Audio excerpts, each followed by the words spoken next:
തൃശ്ശൂരിൽ നിന്നും ഷൊർണൂരിലേക്കുള്ള ട്രെയിനിൽ ഓരത്തു തന്നെ ഇരുന്ന് കാഴ്ചകളൊന്നും നഷ്ടമായി കൂടാ.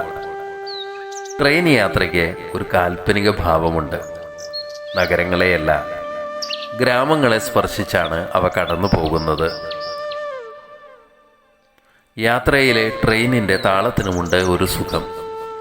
അതിങ്ങനെ ശരീരത്തെ മാത്രമല്ല മനസ്സിനെയും ഏതോ സുഖതമായ ഒരു ഊഞ്ഞാലിലിരുത്തി ആട്ടിക്കൊണ്ടിരിക്കും. ഏത് തിരക്കിനിടയിലും ഏകാന്തതയുടെ പെരുവഴികൾ കടന്നു വരും.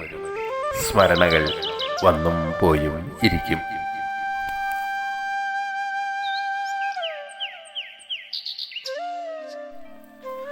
ട്രെയിൻ വടക്കാഞ്ചേരി എത്താറായപ്പോൾ ഉത്രാളിക്കാവിനെ കടന്നുപോയി.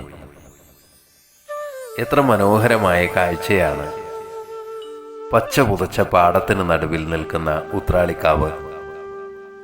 വളഞ്ഞും തിരിഞ്ഞും പോകുന്ന ട്രെയിൻ ഷൊർണൂർ അടുക്കാറായപ്പോൾ ഭാരതപ്പുഴ അനുപമ ആകർഷണിയായി പരിലസിക്കുന്നു. കണ്ണാടി ചില്ലൊത്ത ജലരാശി,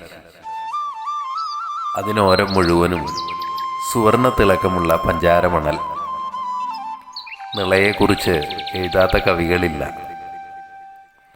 നിളാനദി വലിയൊരു സാന്ത്വന സ്പർശമാണ്.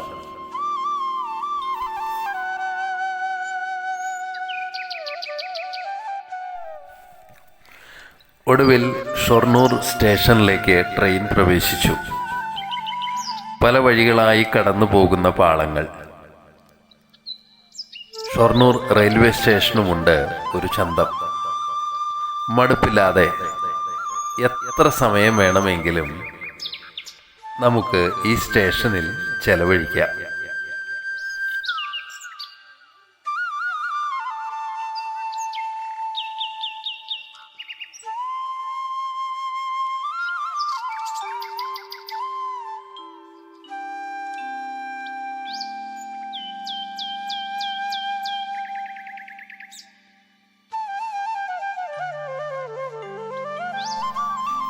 പ്രകൃതി എവിടെയും ഏത് രൂപത്തിലും മനുഷ്യരിൽ ആനന്ദവും വിസ്മയവും ശാന്തിയും ഭയവും എല്ലാം ജനിപ്പിക്കും. ഏതേത് വിഷമത്തിലും ഈ വിശ്വപ്രകൃതിയുടെ മടിത്തട്ടിലൊന്നിരുന്നാൽ മനസ്സ് ശാന്തമാകും. ഒരു മാന്ത്രിക സ്പർശം പ്രകൃതിക്ക് ഉള്ളതിനാലാണ് മാനവർ ഇടവേളകളിലൊക്കെ പ്രകൃതിയിലേക്ക് മടങ്ങുന്നത്. അതാണ് നമ്മുടെ യഥാർത്ഥ വീട്.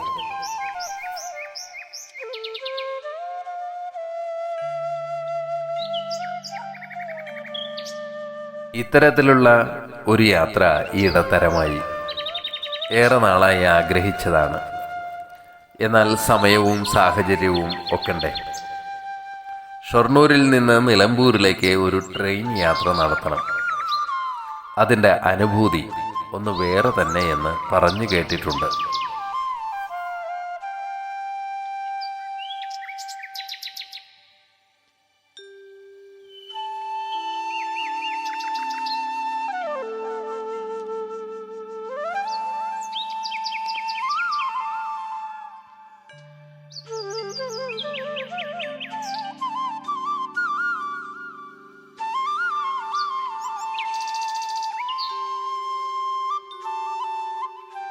അതിനാൽ പ്രഭാതത്തിലെ പുറപ്പെട്ടു. ഷൊർണൂരെത്തി റെയിൽവേ സ്റ്റേഷനിൽ നിന്നു തന്നെ പ്രഭാത ഭക്ഷണവും കഴിച്ച് ട്രെയിനിൽ കയറി. മലപ്പുറം ജില്ലയിലുള്ള നിലമ്പൂരാണ് ലക്ഷ്യസ്ഥാനം. ഇവിടെ ലക്ഷ്യത്തെക്കാളുപരി യാത്ര തന്നെയാണ് പ്രധാനം. നാം കാണാത്ത അറിയാത്ത ഗ്രാമങ്ങളിലൂടെ ട്രെയിൻ കടന്നു പോകുന്നു. നമുക്ക് കാലത്തിൻ്റെ വേഗതയിൽ നഷ്ടമായ ചാരുദൃശ്യങ്ങളെ കാണിച്ചു തരുന്നു. ട്രെയിനിൽ അത്ര തിക്കുതിരക്കൊന്നുമില്ല. നമുക്ക് ചലന സ്വാതന്ത്ര്യമുണ്ട്. ജനൽപ്പാളികളിലൂടെയും വാതിൽപ്പടിയിൽ നിന്നും പുറത്തെ കാഴ്ചകൾ ആവോളം ആസ്വദിക്കാം.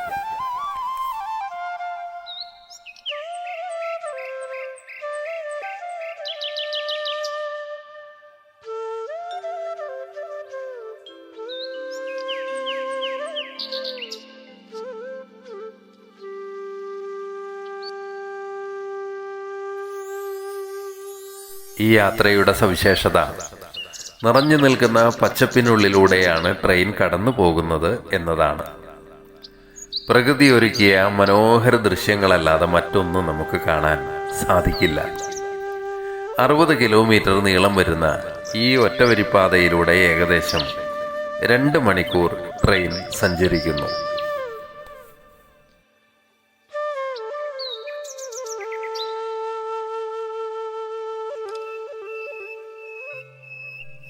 ഇരുവശങ്ങളിലും ചെടികളും വള്ളിപ്പടർപ്പുകളും മരങ്ങളും മാത്രം. ഏറിയ പങ്കും തേക്കും അടയ്ക്കാമരങ്ങളും ഉണ്ട്. ട്രെയിൻ കടന്നു പോകുമ്പോൾ ചിലപ്പോൾ ചെടികളും വൃക്ഷക്കൊമ്പുകളും യാത്രക്കാരെ തൊടാൻ ശ്രമിച്ചെന്നിരിക്കും. ആ സ്പർശം ഒരു വേദനയാകാതിരിക്കാൻ യാത്രയിൽ ശ്രദ്ധ വേണം.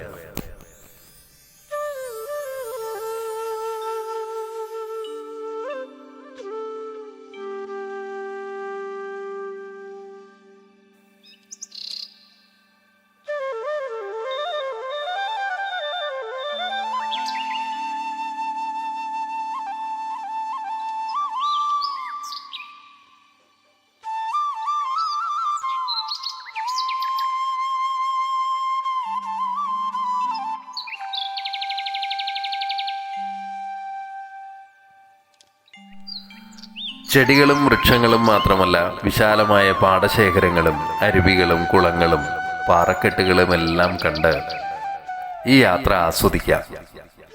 അതിവേഗം ഓടിമറയുന്ന അവയ്ക്കിടയിൽ ഓടുമേഞ്ഞ പഴയ കേരളീയ മാതൃകയിലുള്ള നിരവധി വീടുകളും കാണാം. ഏതോ ഗൃഹാതുരത്വ സ്മരണകളിലൂടെ അലയാൻ തുടങ്ങും മനസ്സപ്പോൾ. ഇനിയൊരിക്കലും മടങ്ങി വരാത്ത നഗരങ്ങളുടെ അക്രമാസക്തമായ കടന്നുകയറ്റത്തിന് ഇരയാകാത്ത ആ നാളുകൾ ഒരു നിനവായി അവശേഷിക്കും. ഈ യാത്രയിൽ നാം നിരവധി സ്റ്റേഷനുകളെ പിന്നിടുന്നു. ഓരോ സ്റ്റേഷനും മനോഹരമാണ്. ആധുനികതയുടെ വലിയ കടന്നുകയറ്റങ്ങൾ ഇല്ലാതെ വിശാലമായി വളർന്ന് തിടം വച്ചു നിൽക്കുന്ന ആൽമരങ്ങളും മറ്റു വൃക്ഷങ്ങളും തണലൊരുക്കുന്ന സ്റ്റേഷനുകൾ, അത്തണലിന് കീഴെയുള്ള സിമന്റ് ബെഞ്ചുകൾ.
കേരളത്തിൽ നിലമ്പൂരിലേക്ക് ട്രെയിൻ സൗകര്യം ബ്രിട്ടീഷ് ഭരണകാലത്ത് ഏർപ്പെടുത്തിയത് നിലമ്പൂരിലെ തേക്കുകൾ കണ്ട് മോഹിച്ചാണത്രേ.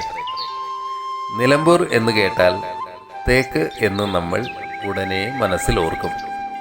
അത്ര പ്രസിദ്ധമാണ് നിലമ്പൂർ തേക്കുകൾ. ലോക കമ്പോളത്തിൽ തന്നെ ഇവയ്ക്കുള്ള പ്രസിദ്ധി വളരെയേറെയാണ്. 1846 607 ഹെക്ടറിലായി ദശലക്ഷത്തിലധികം തേക്കുകൾ ഇവിടെ ഉണ്ടായിരുന്നു. ഇപ്പോൾ 2.3 ഹെക്ടറിൽ മാത്രമാണ് കനോളി പ്ലോട്ട് എന്ന തേക്ക് പ്ലാന്റേഷനിൽ തേക്കുകളുള്ളത്. 1995 നിലമ്പൂരിലെ തേക്കുകളെ പരിചയപ്പെടുത്തിക്കൊണ്ട് ഒരു തേക്ക് മ്യൂസിയവും ഇവിടെ ആരംഭിച്ചിട്ടുണ്ട്. ചാലിയാർ നദിയുടെ തീരത്തുള്ള ഈ മനോഹര സ്ഥലം നിരവധി ആകർഷണ കേന്ദ്രങ്ങളും നിറഞ്ഞതാണ്. നിലമ്പൂരിൻ്റെ മറ്റ് വിശദാംശങ്ങളിലേക്ക് നമുക്ക് മറ്റൊരു വീഡിയോയിൽ പരാമർശിക്കാം. സമയം കിട്ടുമെങ്കിൽ ഒരു ഒഴിവു ദിനം പ്രഭാതത്തിൽ തന്നെ നിലമ്പൂരിലേക്ക് പുറപ്പെടൂ. രാത്രി ഇരുട്ടും മുമ്പേ തിരികെ എത്തുകയുമാകാം. ഷൊർണൂരിൽ നിന്ന് പാസഞ്ചർ ട്രെയിനുകൾ ഉൾപ്പെടെ നിരവധി ട്രെയിനുകളുണ്ട് നിലമ്പൂരിലേക്ക്. വളരെ കുറഞ്ഞ ചെലവിൽ മനോഹരമായ ഒരു യാത്ര ഒരുക്കാം.